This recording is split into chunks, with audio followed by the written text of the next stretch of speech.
RNC co-chair Lara Trump joins us now, and it's good to have you back on. The Select Committee really got blown out of the water by reality in this report, Lara. It's funny how that works, Rob, whenever you actually shine the light in the dark places and you see with your own eyes, finally, what really happened. Things look a little bit different than the way they presented it. And I don't think this is surprising to anyone. They tried so hard to shove this down the throats of the American people. It was their one thing they were going to do. They were going to make sure that Donald Trump never had an opportunity to end up back at 1600 Pennsylvania Avenue. They were going to take him out right there with this whole nonsense about January 6th.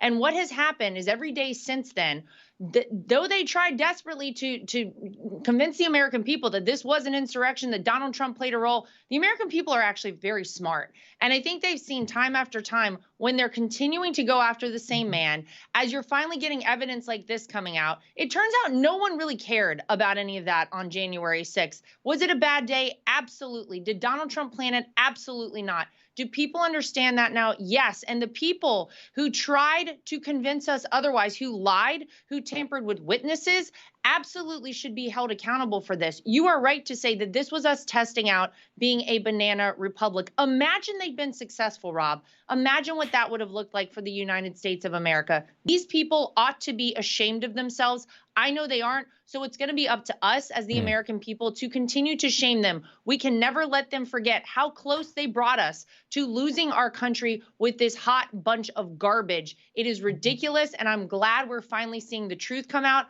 I believe we're going to see a lot more truth coming out starting on January 20th of next year. I think so, too. You know, from the report, it says even amid multiple failures, there were two common elements that significantly contributed to the security issues: an excessive amount of political influence on critical decisions and a greater concern for the optics rather than for protecting life and property. You know, your father-in-law warned that this needed to be secured, that this was going to be an event that needed, I mean, he wanted thousands of National Guard troops or regular troops. He said he didn't care what it was going to be, just make sure it's secure that day. He said, do whatever is necessary. And you had a lot of people like Chris Miller and others that were just terrified of the optics of having any kind of troops, whether the National Guard or actually military troops, anywhere near the Capitol, securing the Capitol. And I can understand why you wouldn't want to have troops there squashing a protest. It's very un-American to squash protests. We see how nervous they get about any time that there's a protest. But at the end of the day, that doesn't really matter. What matters is that the narrative was that Trump tried to steal the country away from Joe Biden.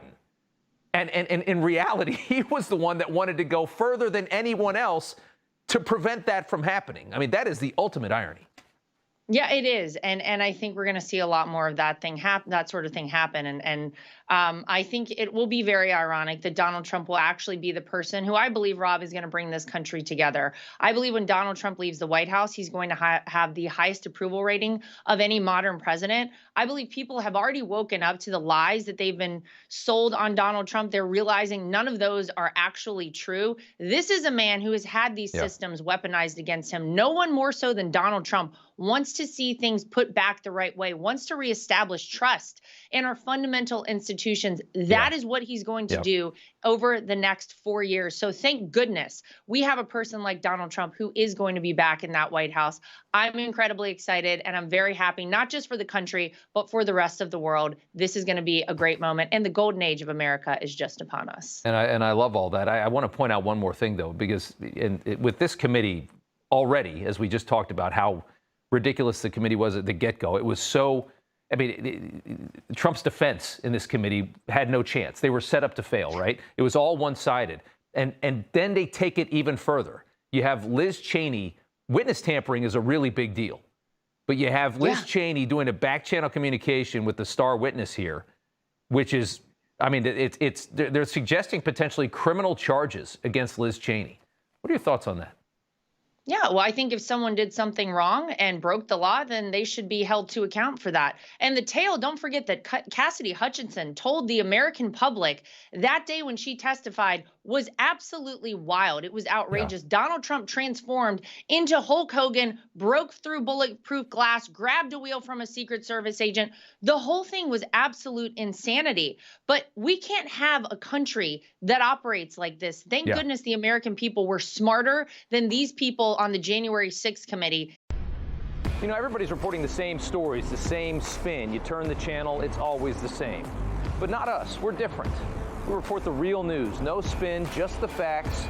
Turn to us, and you won't turn back. Tune in to Rob Schmitt Tonight on Newsmax.